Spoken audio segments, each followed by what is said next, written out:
Punto Noticias.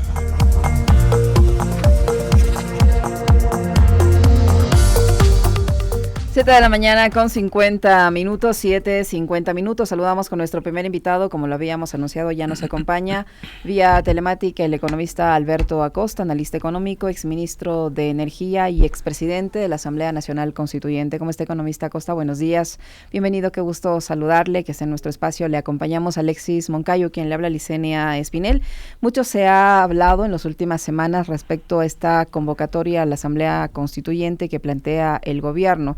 El ministro de Gobierno, José de la Gasca, ha señalado que este proceso podría llevarse a cabo entre 5 y 6 meses, que se saltaría, de lo que ha dicho el ministro, algunos pasos, como es, por ejemplo, la elección de asambleístas constituyentes, que se podría conformar un grupo de notables, representantes de gremios, representantes de la academia, y ellos serían los que elaboren una nueva constitución. Eso al menos es lo que se conoce de lo que ha dicho el ministro de la Gasca. Todavía no sabemos si a ciencia cierta eso va a hacerse de esa forma, pero en teoría existiría un candado constitucional que impediría que el proceso se lleve de esa forma. ¿Qué opinión le merece las primeras propuestas o esta hoja de ruta que está trazando ya el ministro de la Gasca respecto a una nueva constitución que se podría redactar para el país? Buenos días, bienvenido. Primero que todo, buenos días, Licenia y Alexis y audiencia de Radio Pichincha. En este momento creo yo que es necesario hacer una reflexión profunda sobre qué es lo que está pretendiendo el presidente Daniel Noboa cuando habla de convocar a una asamblea constituyente.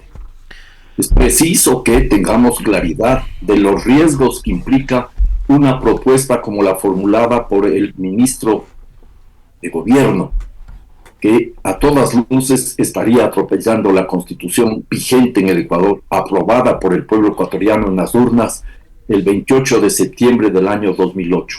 Cabe notar que es hasta ahora la única constitución en nuestra larga y complicada historia constitucional que luego de una asamblea constituyente recibió el beneplácito, el voto mayoritario del pueblo ecuatoriano. Es una constitución entonces refrendada totalmente por el pueblo ecuatoriano, y eso implica entonces que habrá que buscar la unidad de todas las fuerzas democráticas más allá de conflictos estériles y de posiciones personalistas y egoístas. La propuesta que plantea el señor Lagasca es a todas luces inconstitucional. En la Constitución de Montecristi se establecen varios mecanismos para enmendar o reformar la Constitución. El artículo 441 es muy claro cuando se trata de simples enmiendas a la Constitución que no afectan la estructura del Estado. El artículo 442 abre la posibilidad de reformas parciales y el artículo 444, a diferencia de las otras constituciones que han existido en el Ecuador, incluso abre la puerta para cambiar de constitución a través de una asamblea constituyente. Pero la propuesta que realiza el gobierno del presidente Daniel Noboa, insisto, está en contra de lo que establece la Constitución. ¿Qué es lo que dice el artículo 444? Claro y sin rodeos.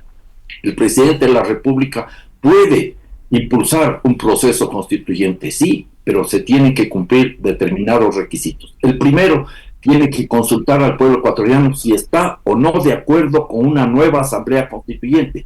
Y en esa consulta, en ese referéndum, tienen que estar establecidos todos los requisitos para el funcionamiento de la asamblea constituyente. El segundo requisito que se quiere saltar el gobierno de Daniel Noboa es el de elegir asambleístas. Hay que elegir asambleístas y no hay que escoger a dedo asambleístas. No, esa posibilidad no existe. Hay que elegir asambleístas. Y el tercer paso, establecido en la Constitución de Montecristi, en el artículo 444, es la de la aprobación en un nuevo referéndum del texto discutido en esa asamblea constituyente.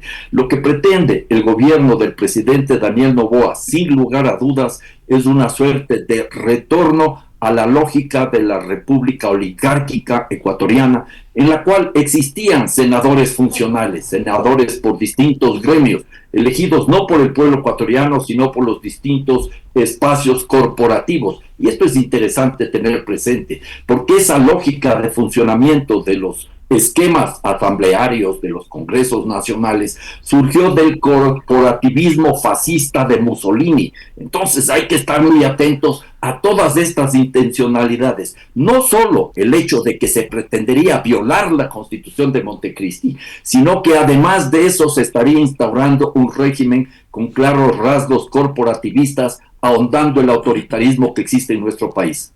¿Cómo está, economista? Un gusto saludarle, buenos días. Sí. Claro, yo también le escuchaba en aquella entrevista de la Gasca decir que podría haber solamente 2 elecciones y no una. Eso significa que se saltarían la primera, ¿no? La que tiene la segunda, que tiene que ver con la elección de los legisladores, de los asambleístas. Y yo pensaba, con la lógica de este gobierno, ¿cuáles serían esos sectores privilegiados, ¿no?, de patricios que nos pretenderían poner asambleístas a dedo? ¿Sabes? Estaba pensando en las cámaras empresariales, en los gremios empresariales, estaba pensando probablemente en las universidades o en otros sectores que puedan resultar más afines al gobierno de Noboa. Pero adicionalmente la pregunta que yo me hacía y que me hago desde cuando empezaron a hablar de una asamblea constituyente el señor Noboa y sus ministros y candidatos en la última elección es: ¿una asamblea constituyente para qué? Esa es la pregunta de fondo, Alexis, esa es la pregunta de fondo. Aquí habría que tener en consideración que el presidente de la República, él personalmente no tiene mucha claridad de lo que significa una asamblea constituyente, al menos no lo ha demostrado públicamente, no ha indicado cuáles podrían ser los intereses que tiene para cambiar la Constitución. Le he escuchado un par de entrevistas en las cuales él definitivamente se sale por la tangente y no acaba de entender lo que significa una asamblea constituyente y lo que significa una constitución, porque además, no nos olvidemos, tenemos un gobernante que ha demostrado que respeta sistemática y concienzudamente la Constitución y las leyes. La Constitución fue irrespetada en el artículo 146 durante el proceso electoral, luego el Código de la Democracia en el artículo 93, que manda y ordena que se tiene que entregar a la vicepresidencia o al vicepresidente o a la vicepresidenta las funciones mientras está en campaña, y luego irrespetó totalmente la ley de los servidores públicos cuando usó los recursos del Estado en campaña. Pero eso ya es historia. Lo que nos interesa ahora es... ¿Quién nos asegura, economista, que esto no se va a volver a repetir? Que si respeta la Constitución, ese es el grave riesgo. O sea, ¿quién le va a hacer cumplir al presidente este artículo que constituye una especie de candado constitucional para que se convoque a este proceso en la forma como dice la ley? ¿Quién le va a hacer cumplir eso? Una sola puntualización sin entrar en polémica. Yo no hablaría de candado. Yo hablo de un requisito que se tiene que cumplir para que se respeten las constituciones en un país en el que nos hemos caracterizado por la falta de coherencia en el respeto a la ley y a la Constitución. Ecuador tiene desde 1830 21 constituciones. Una no entró en vigencia. La realidad es que tenemos una suerte de fatalidad de las leyes. Creemos que con las constituciones y con las leyes resolvemos los problemas. Entonces yo creo que hay que estar muy atentos, sobre todo al papel que va a cumplir en la Corte Constitucional.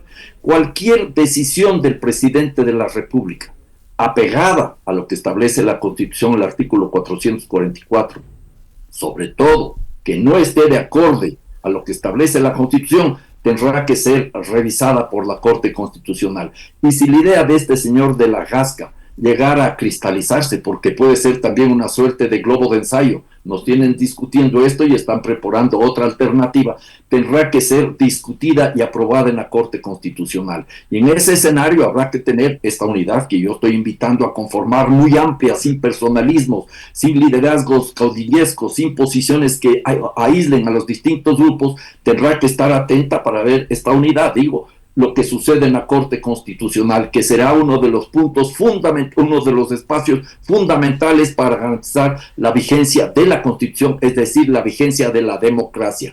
Porque cualquier otra opción al margen de la Constitución es abrir la puerta a un ejercicio dictatorial. Yo le decía, ¿para qué una constituyente en este momento, economista? Disculpas, Alexis, no. ¿Para qué una constituyente? ¿A quién le sirve una constituyente? Esa es una muy buena pregunta. No interesa saber si se puede o no cambiar la Constitución, que de hecho se puede cambiar y se puede mejorar, sin lugar a dudas, pero para eso estarían las enmiendas y las reformas constitucionales parciales. La pregunta aquí de fondo es: ¿para qué una nueva Constitución? No nos olvidemos que desde que se aprobó la Constitución de Montecristi en el referéndum de septiembre del año 2008, esta Constitución recibió ataques sistemáticos de los grupos de poder. Los grupos de poder conocen perfectamente que si se aplica a cabalidad la Constitución de Montecristi, sus privilegios están en riesgo. Porque esta Constitución de Montecristi no es simplemente para normar el status quo y garantizar la existencia de los privilegios acumulados a lo largo del tiempo. No, la Constitución de Montecristi prefigura un proyecto de vida en común y nos ofrece una serie de herramientas, derechos, obligaciones, lógicas para construir otro tipo de instituciones con el fin de construir democráticamente una sociedad democrática. Que eso no se pudo realizar es la realidad, pero el hecho real y cierto es que estos grupos oligárquicos, estos grupos privilegiados, estuvieron en contra de la Constitución de Montecristi porque saben los riesgos que para ellos conlleva este texto aprobado por el pueblo ecuatoriano. Y entonces ahora, ¿qué es lo que están buscando? Sin lugar a dudas, lo que quieren establecer, y lo han dicho algunos de sus voceros o de los analistas que les apoyan de forma decidida, una lógica de economía empresarial, donde se vayan eliminando todas aquellas posibilidades en las cuales en la Constitución de Montecristi se establecen mecanismos para fortalecer la economía popular y solidaria, las cooperativas, límites a la banca privada, impidiendo que un banquero tenga otro tipo de negocios, el control que tenían y siguen también teniendo por lo pronto los banqueros sobre medios de comunicación. Eso está prohibido en la Constitución de Montecristi, aunque no se haya cumplido a totalidad. En esta lógica de una economía empresarial, lo que quieren echar abajo es todo lo que son los recursos, los sectores estratégicos, para seguir alentando los extractivismos mineros y petroleros. Veo a los voceros de la gran minería que están entusiasmadísimos, eufóricos con la posibilidad de una nueva Constitución, seguramente para echar abajo, poner límites a la consulta previa, libre e informada de los pueblos indígenas en caso de que se afecte sus territorios, a las consultas ambientales establecidas en la Constitución para el resto de la sociedad, las consultas previas, libres e informadas para estar con la información adecuada. Están en el artículo 57, numeral 7, y en el artículo 398, las consultas ambientales. Me imagino que habrá el interés, como ya hubo en el año 2015, de disminuir el potencial democrático que tiene la consulta popular establecida en el artículo 104. Y en ese escenario también estarán pensando en avanzar en la flexibilización laboral, a pesar de que el pueblo ecuatoriano se opuso ya en el referéndum del 4 de abril del año pasado al retorno al trabajo por horas, una doble explotación de la mano de obra. Me imagino que estos sectores empresariales estarán también pensando en esa línea. Aquí también podríamos incorporar, Alexis, el tema de la flexibilización, el tema de los arbitrajes internacionales. La flexibilización laboral es de una cuestión, la otra son los arbitrajes internacionales y todos aquellos elementos de la Constitución de Montecristi que garantizan la vigencia de derechos y las garantías para que funcione la sociedad en clave de respeto a la vida en forma integral, derechos humanos y derechos de la naturaleza. Todas aquellas cuestiones que les han incomodado desde el momento en que el pueblo aprobó esta Constitución, que es su Constitución, y que invito a leerla con detenimiento para no comer cuento, buscarán estos grupos oligárquicos echar abajo. Y todo dirán que es para reducir el presidencialismo, que a mi modo de ver no va a ser afectado, menos aún con un gobernante de un talante autoritario que se caracteriza por irrespetar la Constitución y la ley. Y entonces habrán algunas otras cuestiones que se deberían analizar y que sin lugar a dudas están en línea con el intento de retornar a la república oligárquica, la bicameralidad, para tener en el Senado una suerte de representación de personas de alguna edad, de prestigio, dirán, con los cuales se consolidarán, ahí sí, los candados conservadores que impedirán el avance de las transformaciones sociales. Y por supuesto, no dudo que habrá algún intento por incorporar nuevas medidas en clave de populismo penal. Economista, En los momentos actuales, en la coyuntura política, en la coyuntura económica, en las multicrisis que vive el país, ¿qué cambios deberían hacerse en la Constitución si es que amerita y a través de qué vía? En primer lugar, si nosotros afrontamos el tema de la multicrisis, policrisis o crisis multifacética que afecta a la sociedad ecuatoriana, al pueblo en particular, a los sectores populares en particular, que tiene que ver con la pobreza, con la miseria, con el desempleo, con la falta de educación, de salud, de actividades productivas que generen un horizonte diferente y que generen entusiasmo, esperanza en la sociedad, yo creo que no se necesita un cambio en la Constitución, para nada. Lo que se requiere, en primer lugar, si queremos hablar de esas cuestiones de fondo, es ver cómo desmontamos el manejo económico neoliberal fundamentado en austeridad a ultranza. Austeridad que se ha transformado, creo que con ustedes hemos hablado de esto una y otra vez, en un verdadero austericidio productivo.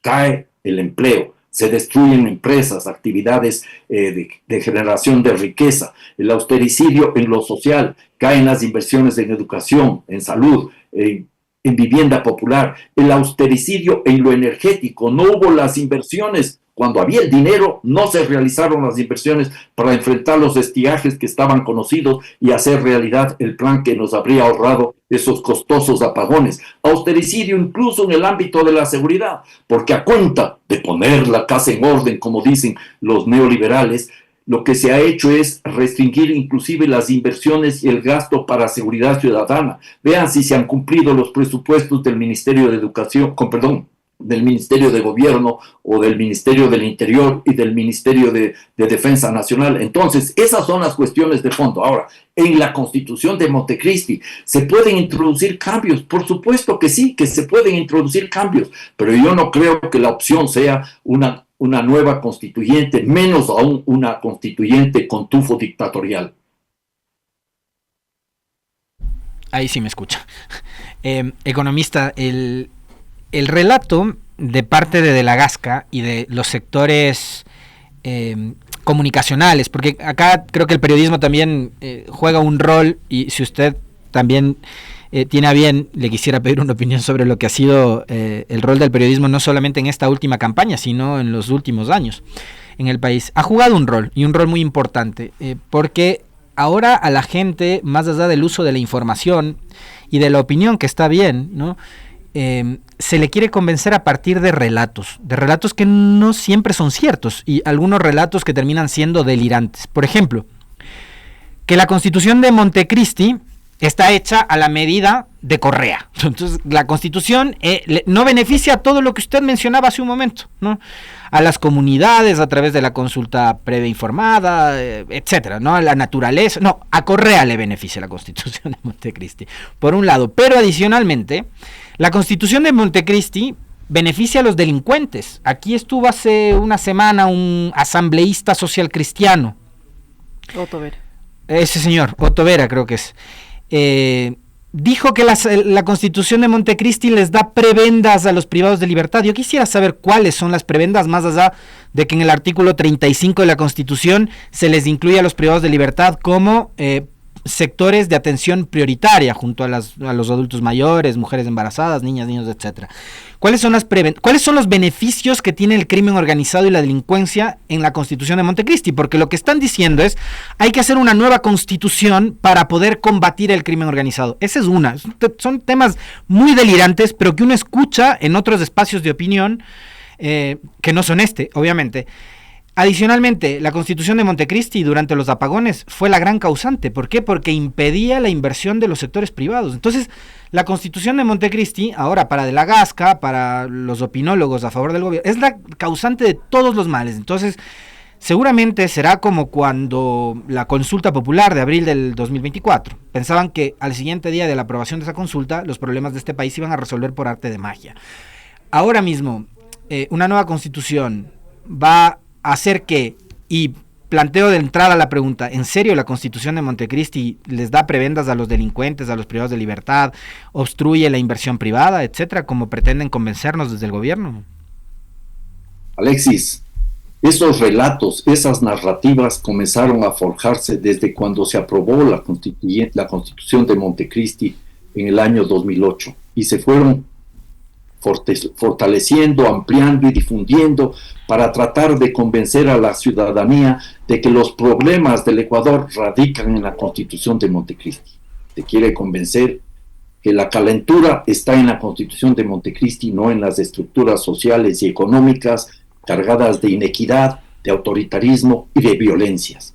En ese contexto, tenemos que ir desarmando todos aquellos mensajes que son amplificados por los grandes medios de comunicación mercantiles, que siempre estuvieron en contra de la Constitución de Montecristi. Eso no me cabe a mí la menor duda.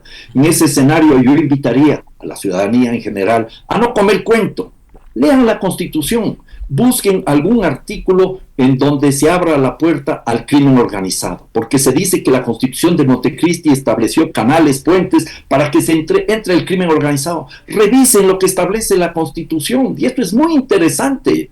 No hay artículo alguno donde establezca esos supuestos espacios de prebendas al crimen organizado, que se trate de manera respetuosa, aplicando los derechos humanos a toda la ciudadanía. Es algo evidente, porque no puede haber derechos humanos de primera y de segunda. A todos hay que tratarlos con los mismos márgenes de respeto a la Constitución y a la ley. Este es un punto clave y fundamental. Algunas personas recurren a algo que aparece en la Constitución sin haberlo leído y menos en el contexto. En el artículo 416, numeral 6, les facilito la lectura, se establece la ciudadanía universal. Propugnar la ciudadanía universal, se dice ahí. No es que se introduce la ciudadanía universal y se abre la puerta a que cualquier criminal entre al Ecuador, no. ¿Y por qué aparece ese artículo? ¿Y por qué están desde el artículo 416 y siguientes una serie de normativas en clave de atender las demandas de la migración, sobre todo de nuestros compatriotas en el exterior? Y ahí aparece otro asunto interesante, Leseña y Alexis. El hecho de que la Constitución de Montecristi no fue elaborada por un grupo de alzamanos, no fue elaborada sin debate, sin participación, una Constitución que también en el relato, en esa leyenda urbana, fue elaborada por un grupo de españoles. Falso, una mentira y una calumnia de tamaño monumental. Esta Constitución fue elaborada con la participación de la ciudadanía en Montecristi. Recibimos a más de 300,000 personas. Creo que hubo cerca de 6,000 propuestas puntuales, globales, integrales, que aportaban para la discusión. Y así, los artículos de migración, ¿qué es lo que recogían? El sentir de nuestros compatriotas en el exterior, a quienes el Estado ecuatoriano les había dado la espalda y tuvieron que escapar del país, lo que sucede actualmente, sobre todo en el gobierno de Daniel Noboa. Avancemos, por ejemplo, en temas que se elaboraron con la participación de la ciudadanía, los derechos sobre el agua, desde el artículo, sobre todo el artículo 318, el 282, el artículo creo que es del 12, donde se establece el agua como un derecho humano fundamental y se garantiza el derecho del agua a que se le asegure su ciclo vital, algo que aterra a los mineros que quieren acabar con páramos y con las fuentes de agua. Pensemos en los derechos de las mujeres, que se avanzaron, quizás no en todo lo que a mí me habría gustado, pero se avanzaron. Igual derechos laborales, lo que tiene que ver con la descentralización y las autonomías, trabajados artículo por artículo con la participación activa de cientos de miles de personas. La juventud, los ecologistas y las ecologistas, todos participaron en una constituyente que fue ciudadanizada. No nos olvidemos, algo de memoria, sobre todo para los que ya tenemos algunos años, que la Asamblea Constituyente del año 1997 y 98 fue una constituyente acuartelada en Academia de Guerra del Ejército de Sangolquí. La constituyente de Montecristi fue una constituyente abierta, amplia, con participación. Hablo de una constituyente ciudadanizada, una constituyente en la que se establecieron mecanismos para profundizar la democracia. Fue una minga democrática de la cual salió un producto democrático, una caja de herramientas democrática, un proyecto de vida en común democrático. Vean ustedes el tema de las consultas que acabo de mencionar, las consultas previas, libres e informadas, las consultas ambiental, la consulta popular, el hecho de tener la silla vacía, la posibilidad de que vayamos a la muerte cruzada, y nos hablan de hiperpresidencialismo. Yo creo que hay algunas cosas que la ciudadanía tiene que comenzar a revisar y a releer la Constitución de Montecristi para no comer cuento. La revocatoria del mandato que ahora están aplicándole al propio alcalde de Quito. Y otra cosa también, economista, hay otro ejemplo concreto de democracia participativa. Por sí, ejemplo, discúlpeme. Sí, por ejemplo, el tema del Consejo de Participación Ciudadana, que ha dado muchísimo de qué hablar. El Consejo de la Judicatura, que también ha dado muchísimo de qué hablar. Ahora el Consejo Nacional Electoral y el Tribunal Contencioso Electoral, que tienen con autoridades prorrogadas y que si seguimos este ritmo de consultas populares y constituyentes se van a quedar prácticamente de forma eterna en los cargos. O sea, también hay estas situaciones que ameritan o no ameritan una reforma. Bueno, hay que discutir todos esos temas. Yo no estoy aquí cerrado a revisar la Constitución de Montecristi. Mi propuesta es revisar en clave democrática, pensando en el bien común. Yo reconozco, lo he dicho varias veces, que el Consejo de Participación Ciudadana y Control Social no funcionó como nos imaginábamos. Y no porque el texto esté mal elaborado, sino porque faltó ética en su cristalización, cuando el gobierno, que debía haber respetado la Constitución, comenzó a meter mano en el Consejo de Participación Ciudadana y Control Social. Y eso terminó muy mal. Ahora, la pregunta ¿es suficiente desaparecer al Consejo de Participación Ciudadana y Control Social?